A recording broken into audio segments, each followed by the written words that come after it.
અને હવે જોઈએ સમાચારો વિસ્તારપૂર્વક તો રાજ્યમાં ગરમીની વચ્ચે માવઠાની આગાહી કરવામાં આવી છે।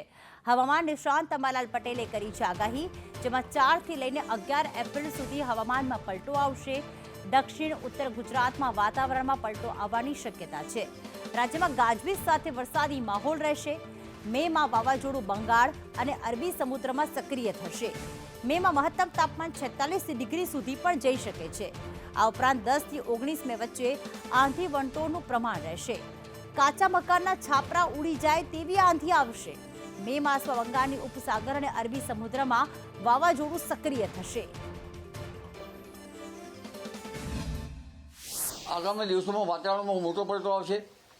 તારીખ 4 થી 11માં પણ વાતાવરણમાં મોટો પલટો આવવાની શક્યતા છે। લગભગ દેશના ઘણા ભાગોમાં હવામાનમાં પલટો આવતો કમોસમી વરસાદ ગાજવીજ સાથે કોઈ ભાગમાં વરસાદ થવાની શક્યતા છે। ગુજરાતના ઘણા ભાગોમાં લગભગ ગાજવીજ વધુ થશે, પણ છાંટા અને ધૂળના વંટોળ કરવાની શક્યતા રહેશે।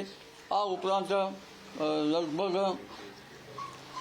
તારીખ 12-13 એપ્રિલમાં વિન્ડ ગસ્ટનું પ્રમાણ વધુ રહેશે અને ગાજવીજ સાથે દેશના પૂર્વીય ભાગોમાં અને રાજ્યના એડજોઇંગ ભાગોમાં ક્યાંક હવામાનમાં પલટો આવી શકવાની શક્યતા રહેશે।